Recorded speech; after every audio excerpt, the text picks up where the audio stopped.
کہانی ستارے میں آپ کو ویلکم کہتے ہیں۔ آج کی کہانی عورت جبلا میں مم اور کیپٹن پارٹ 2۔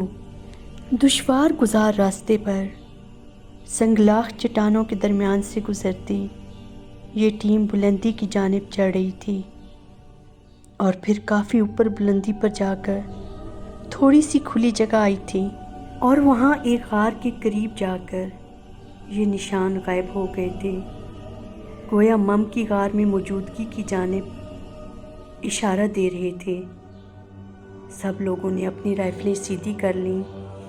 انگریز کیپٹن بڑا ہی بہادر انسان تھا۔ وہ ہاتھ میں پستول تھامے بڑے چوکنے انداز میں غار میں جیسے ہی داخل ہوا، دماغ پر چڑھ جانے والی ناگوار بو نے اسے چکرا کر رکھ دیا۔ وہ اپنی ناک پر ایک ہاتھ رکھے آہستہ آہستہ غار میں آگے بڑھنے لگا۔ غار جو اندر سے کافی کشادہ تھی، وہاں ایک جگہ اسے انسانی ڈھانچے نظر آئے۔ ابھی کیپٹن یہ منظر دیکھ ہی رہا تھا کہ اس نے کسی کے کراہنے کی آواز سنی۔ وہ یکدم آواز کی جانب متوجہ ہوا تو اس نے دیکھا غار کی ہلکی روشنی میں دور بڑے سے پتھر پر کوئی شخص لیٹا ہوا ہے۔ اتنے میں اس کے گارڈز ہاتھوں میں جلتی مشعلیں لے کر قریب آ چکے تھے۔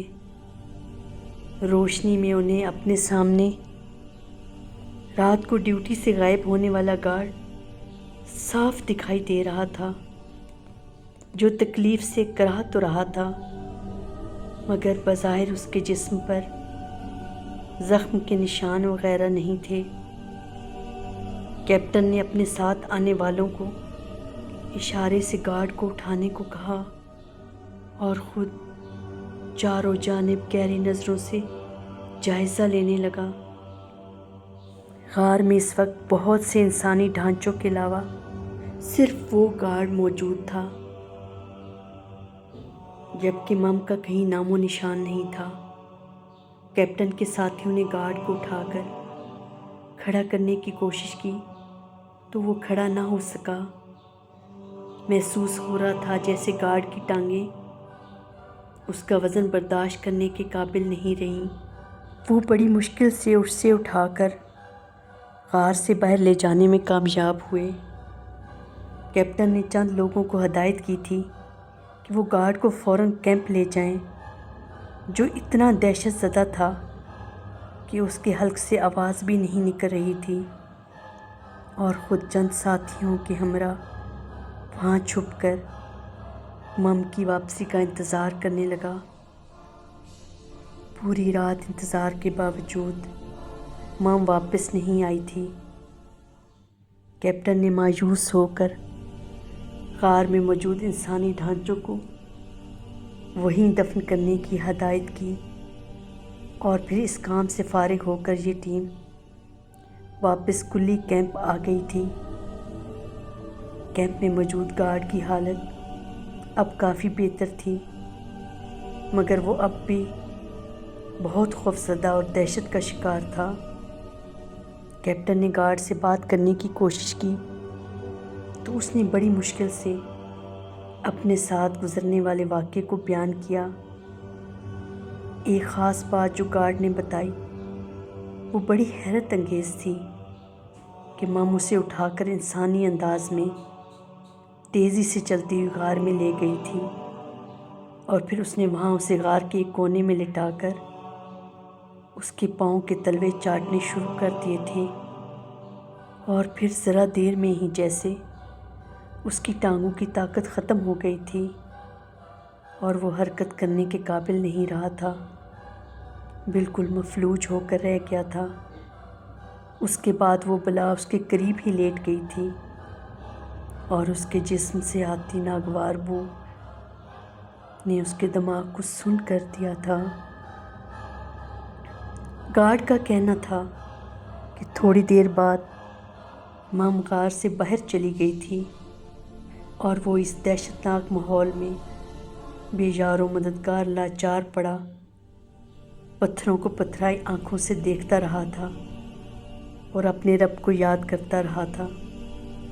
اس کے بعد مام کو واپس آنا تھا، لیکن شاید اس نے گارڈ کے پیچھے آنے والی ٹیم کو دیکھ لیا ہوگا اور وہ اسی وجہ سے غار میں واپس نہیں آئی تھی۔ اس گارڈ کا اچھی طرح میڈیکل چیک اپ کیا گیا، مگر ڈاکٹرز کو اس کے مفلوج ہونے کی کوئی وجہ سمجھ میں نہیں آ رہی تھی، اور پھر چند ہی دنوں میں اس گارڈ کی موت واقع ہو گئی۔ ایک بہت عجیب بات یہ بھی تھی کہ اس بلا مم نے کبھی کسی عورت کو اٹھا کر لے جانے کی کوشش نہیں کی تھی، ہمیشہ مرد ہی اس کا شکار بنے تھے۔ کیپٹن کو اس واقعے میں بہت دلچسپی اور تجسس تھا۔ اس نے اس بلا مم کو پہاڑوں میں تلاش کرنے کی بہت کوشش کی، مگر یہ سب بے سود رہا۔ اس عرصے میں ایسے واقعات بالکل ختم ہو گئے تھے، اور پھر کافی ہفتوں کے بعد مم کے نظر آنے کی خبر موصول ہوئی۔ ایک شخص نے اسے ریلوے سرنگ میں جاتے دیکھا تھا۔ کوئٹہ جاتے ہوئے ریلوے کے سفر میں 22 سرنگیں کراس کرنی پڑتی ہیں، جو انگریزوں نے پہاڑوں کو کاٹ کر بنائی ہیں۔ ان میں سب سے بڑی سرنگ 1 میل لمبی ہے، جس میں ٹرین 5 سے 6 منٹ تک سفر کرتی ہے۔ مم کی نظر آنے کی یہ خبر کوئٹہ سے 30 کلومیٹر دور واقع کولپور کے علاقے سے آئی تھی۔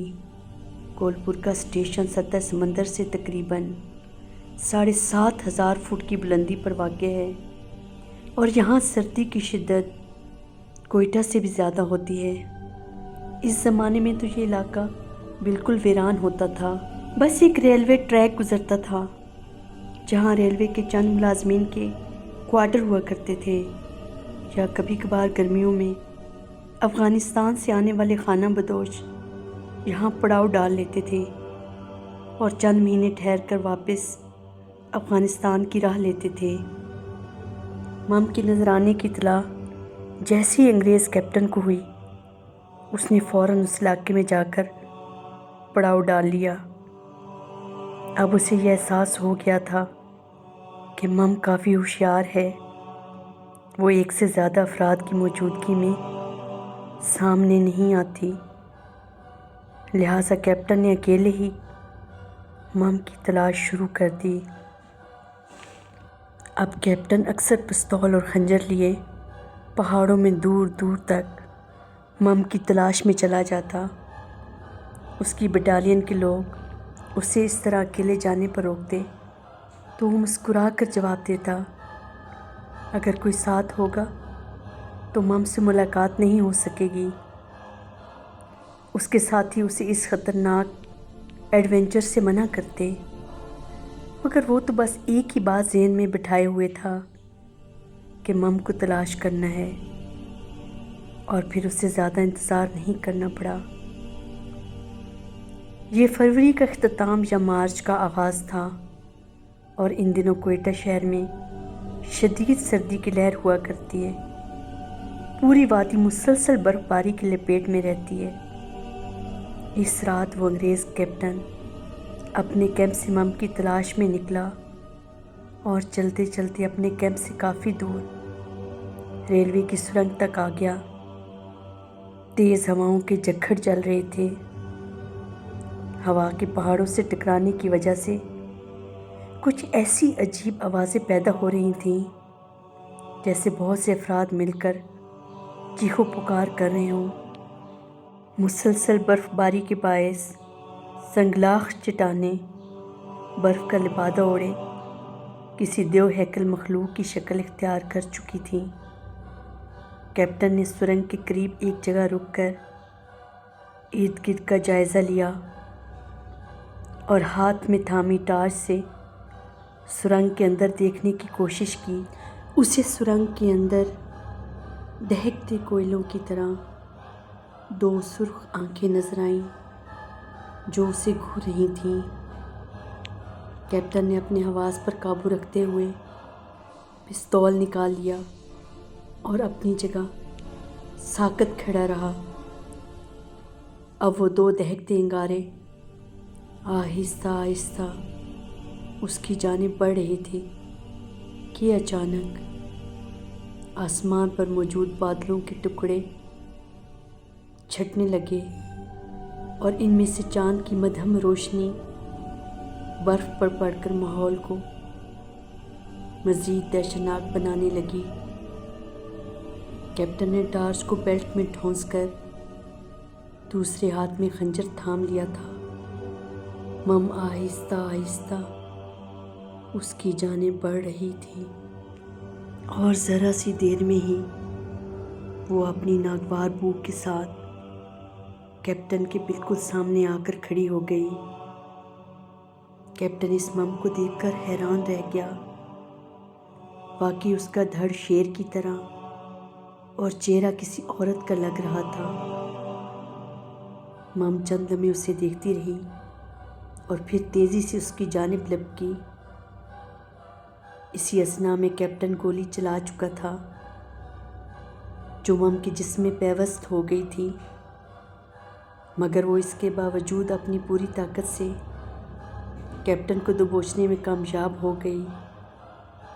پستول کیپٹن کے ہاتھ سے چھوٹ کر پتھروں پر جا گرا، لیکن ابھی اس کے بائیں ہاتھ میں موجود خنجر پر اس کی گرفت قائم تھی۔ لیکن مم نے اسے کسی بھی قسم کے حملے کرنے کا موقع نہ دیا اور اسے کسی بچے کی طرح اٹھا کر سرنگ میں داخل ہو گئی۔ کیپٹن مم کی گرفت کی وجہ سے کافی تکلیف میں ہونے کے باوجود اس کوشش میں تھا کسی طرح اس پر خنجر کے وار کرے، اور پھر اس نے موقع ملتے ہی بائیں ہاتھ سے شدید تکلیف کی حالت میں بھی مم پر خنجر سے وار کر دیا۔ اس وار سے مم اچانک لڑکھڑائی ضرور تھی، لیکن اس نے کیپٹن پر اپنی گرفت کمزور نہ ہونے دی اور تیزی سے سرنگ میں چلتی رہی۔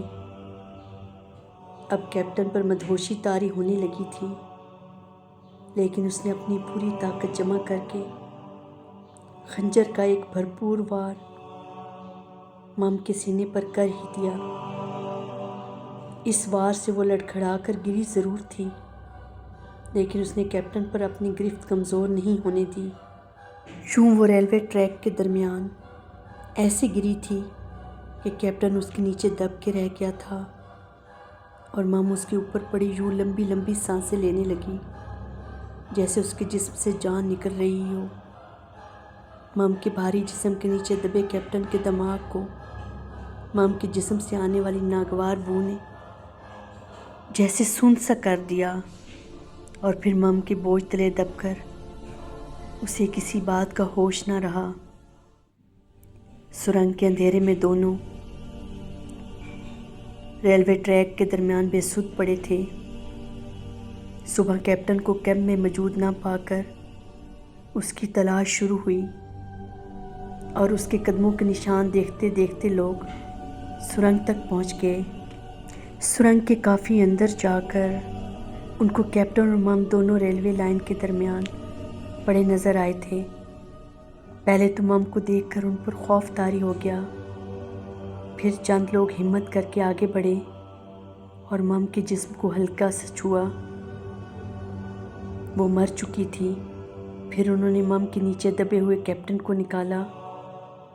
مم کے بھاری بھرکم جسم کے بوجھ تلے دبے رہنے کی وجہ سے دم گھٹنے کے باعث کیپٹن بھی مر چکا تھا، مگر اس کے چہرے پر ایک فاتحانہ مسکراہٹ تھی جو شاید یہ کہہ رہی تھی کہ دیکھو میں نے مم کو مار دیا اور کتنے لوگوں کو بچا لیا۔ کیپٹن کو کوئٹہ میں موجود گورا قبرستان میں پورے اعزاز کے ساتھ دفنانے کے بعد اس کی قبر پر مم کا مجسمہ نصب کر دیا گیا جو وہاں کئی سال تک موجود رہا۔ پھر چرچ نے اصل مجسمہ اتار کر اس کی نقل وہاں نصب کرا دی تھی، جو موسم کی شدت برداشت نہ کر سکا اور شکستہ ہوتے ہوتے اپنا وجود ہی کھو بیٹھا۔ کیپٹن کی قبر آج بھی وہاں موجود ہے، جیسے کہ یہ کہانی آج کہانی ستارے میں موجود ہے، اور ہو سکتا ہے کہیں مم بھی موجود ہو۔ اسی طرح کی کئی اور دلچسپ اور پراسرار کہانیاں سننے کے لیے کہانی ستارے سے جڑے رہیے۔ میرے چینل کو سبسکرائب کریں، لائک اور شیئر کریں۔